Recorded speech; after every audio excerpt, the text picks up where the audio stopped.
Contraction हमें exaggerated मिली तो हमने कहा कि ये रिफ्लेक्स एग्जेजरेटेड है, अगर हमें ये एब्सेंट मिली तो हमने कहा ये एब्सेंट है। इसकी इन्फोर्समेंट करवा के देखो, ये अगर हमें पता चल रहा है कि बंदा नॉर्मली मूव कर रहा है तो हमें पता होगा कि रिफ्लेक्सेस ठीक है।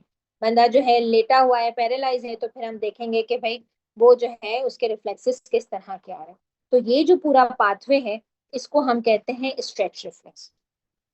इस स्ट्रेच रिफ्लेक्स के अंदर अगर हम देखें तो साइनेप्स कितनी जगह पे आया, तो साइनेप्स सिर्फ यहाँ आया, इधर। ठीक है, तो ये स्ट्रेच रिफ्लेक्स क्या है, मोनोसाइनेप्टिक रिफ्लेक्स है। तो जितने भी हैमर से आपने जर्क आज तक जो है वो इलिसिट किए हैं सब्जेक्ट के अंदर, पेशेंट के अंदर, ठीक है, आपस में, वो सारे के सारे मोनोसाइनेप्टिक रिफ्लेक्स हैं। फिर चाहे वो नी जर्क हो, चाहे एंकल जर्क हो, चाहे बाइसेप हो, चाहे ट्राइसेप हो, ठीक है, चाहे ब्रेकियोरेडियलिस हो, जितने भी आपने हैमर से टेंडन को के ऊपर जर्क एक्टिवेट किए हैं वो सारे के सारे मोनोसाइनेप्टिक हैं। ठीक है, ये और ये सेम फाइबर्स हैं। ठीक है, फर्क क्या है, ये सेंसरी है और ये मोटर। अदरवाइज स्पीड के हिसाब से, डायमीटर के हिसाब से ये सेम है। अगर मैं इसको भी अल्फा लिखूंगी, ठीक है, तो मुझे पता नहीं चलेगा कि सेंसरी कौन सा है, मोटर कौन सा है। तो हमने क्या किया, जनरल क्लासिफिकेशन से सेंसरी को अलग कर लिया ताकि जब हम रोमन में लिखें तो हमें पता चल जाएगा कि हम सेंसरी फाइबर्स की बात करें, और जब मैं ए अल्फा जो है, ए बीटा, ए गामा इस फॉर्म में लिखूं तो मुझे पता चल जाएगा कि मैं जो है मोटर फाइबर्स की बात कर रही हूँ। कितने लोगों को ये बात समझ में आ गई?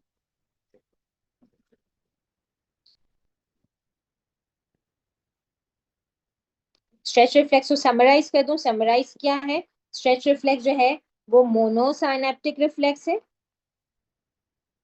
ये हमारे हर स्केलेटन मसल में प्रेजेंट होता है। ठीक है, जो सेंसरी फाइबर्स हैं वो मसल स्पिंडल से निकलते हैं और ये स्पाइनल कॉर्ड में जाते हैं।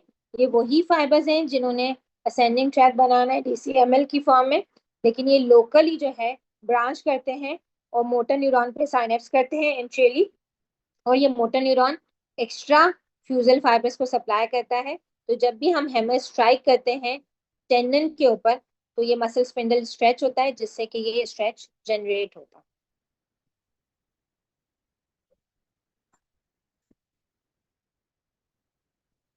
जी।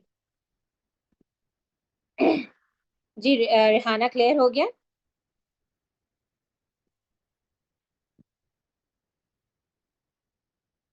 जी I am waiting for your response. रिहाना क्लियर हो गया है आपको? ओके।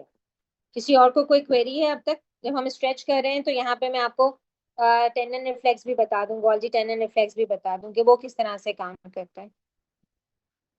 अब ये रिफ्लेक्स था मोनोसाइनेप्टिक। ठीक है, अब अगर मसल के ऊपर बहुत ज्यादा वेट आ जाए, मसल के ऊपर बहुत ज्यादा जो है वो वेट आ जाए, ठीक है, तो क्या होगा? एक सेकेंड, अच्छा, इसमें वो दिखाया नहीं, क्या, चलिए मसल के ऊपर वेट की से पहले हम बात करते हैं। एगोनिस्ट और एंटागोनिस्ट मसल की भी किसी ने बात की थी, ठीक है, ग्रुप में। एगोनिस्ट क्या होगा? एगोनिस्ट वो होगा जो सेम ग्रुप ऑफ मसल को सप्लाई कर रहा है, सिनर्जेटिक मसल को। अगर मुझे बाइसेप को कॉन्ट्रैक्ट करवाना है, ठीक है, तो मेरी एल्बो उसी वक्त मूव करेगी जब ट्राइसेप रिलैक्स होगा। तो एगोनिस्ट पे एक्साइटेशन हो रही होती है और एंटागोनिस्ट पे बीच में एक इनहिबिटरी न्यूरॉन आ जाता है जो कि इनहिबिशन करवा देता है। क्लियर है ये कॉन्सेप्ट? एगोनिस्ट पे एक्साइटेशन हो रही होती है और एंटागोनिस्ट पे बीच में एक इनहिबिटरी न्यूरॉन आ जाता है जो कि मोटर न्यूरॉन को इनहिबिट करा देता है।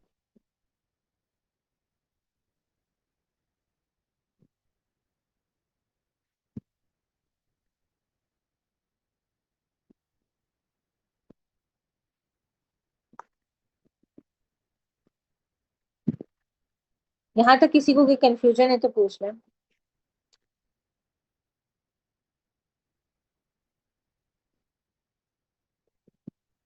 सब यहाँ तो सो गए हैं या कुछ समझ नहीं आ रहा? मुझे थोड़ी सी कंफ्यूजन है, जो मसल स्पिंडल्स हैं उसमें एक्स्ट्रा फ्यूजल और इंट्राफ्यूजल दोनों फाइबर्स मौजूद हैं। नहीं, मसल स्पिंडल में एक्स्ट्रा फ्यूजल और इंट्राफ्यूजल फाइबर्स नहीं है। मसल के अंदर जो है वो एक्स्ट्रा फ्यूजल और इंट्राफ्यूजल फाइबर्स हैं। इंट्राफ्यूजल फाइबर के अंदर मसल स्पिंडल। मैं रिपीट करती हूँ, मैं क्या कह रही हूँ। मसल के अंदर जो मसल फाइबर्स हैं, जो हम पढ़ते हैं ना, muscle fibre, skeleton muscle fibre. Skeleton muscle fibres दो तरह के होते हैं। जो भी हमारा चाहे बाइसेप हो चाहे ट्राइसेप हो, उसमें दो तरह के फाइबर्स होते हैं। एक एक्स्ट्रा फ्यूजल फाइबर्स होते हैं, जिनका एक्चुअल काम होता है कॉन्ट्रैक्शन करना, ठीक है। और एक इंट्राफ्यूजल फाइबर्स होता है। इंट्राफ्यूजल फाइबर्स के अंदर मसल स्पिंडल प्रेजेंट होता है, और उनका काम होता है सेंसर के तौर पे काम करना। अगर इंट्राफ्यूजल फाइबर्स नहीं होंगे, एक्स्ट्रा फ्यूजल फाइबर्स काम नहीं कर सकते। क्लियर सही, है? मसल मसल स्पिंडल के अंदर जो है वो इंट्राफ्यूजल है। नहीं, इंट्राफ्यूजल के अंदर मसल स्पिंडल है। सही है, ठीक है। है इंट्राफ्यूजल के अंदर मसल स्पिंडल है, ठीक है। ठीक है। और मसल स्पिंडल क्या है? मसल स्पिंडल एक रिसेप्टर है। मसल स्पिंडल है क्या? मसल स्पिंडल प्रोप्रियोसेप्शन का रिसेप्टर है। और किसी प्रोप्रियोसेप्शन के रिसेप्टर के नाम हमने डिस्कस किए थे, कौन से हैं? गोल्गी टेंडन ऑर्गन, ठीक है। ये दोनों स्पेसिफिक जो है प्रोप्रियोसेप्टर्स हैं। इसके अलावा दो और प्रोप्रियोसेप्टर हैं जो सेंस ऑफ पोजीशन को डिटेक्ट करते हैं, वो पेक्सिनियन है और रूफनीज है, ठीक है। लेकिन ये मसल स्पिंडल और गोल्गी टेंडन ऑर्गन, ये दो ऐसे हैं जो सिर्फ मसल में ही प्रेजेंट होते हैं।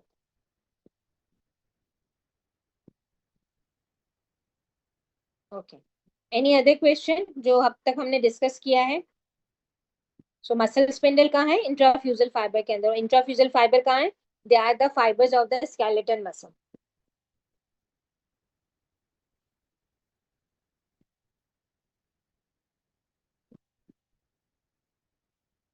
और जो न्यूक्लियर बैग और वो न्यूक्लियर चेन है वो किसमें? इंट्राफ्यूजल फाइबर्स की दो तरह की कैटेगरीज है, ठीक है। एक बैग फाइबर्स हैं और एक चेन फाइबर्स हैं, ठीक है। अब बैग और चेन को अगर मैंने आज इसलिए ज्यादा इसको डिस्कस नहीं किया कि पहले इतना आप क्लियर कर लो कॉन्सेप्ट, तो बैग और चेन को हम कल डिस्कस करेंगे, ठीक है। बेसिकली एक डायनेमिक रिस्पांस के लिए है और एक डायनेमिक और स्टैटिक दोनों रिस्पांस के लिए। लेकिन आपको पहले ये चीज क्लियर हो जाएगी तो फिर हम कल इसको डिस्कस करेंगे, यहीं से फिर हम इसको डिस्कस करेंगे, बैग और चेन को, ठीक है। डायनेमिक और स्टैटिक रिस्पांस होता क्या है? डायनेमिक का क्या मतलब है कि वो रिस्पांस जो कि चेंज पे हो, ठीक है। जो कि चेंज पे हो, यानी जब हम मसल को मूव करेंगे वो रिस्पांस बैक फाइबर्स लेंगे, ठीक है। और जब हम रेस्टिंग में हैं तो वो रिस्पांस चेन फाइबर्स लेंगे। यानी हमारी रेस्टिंग लेंथ को चेन फाइबर्स देखेंगे, और हमारी डायनेमिक जो हमारी चेंज ऑफ मूवमेंट को है वो बैक फाइबर्स देखेंगे। क्लियर है?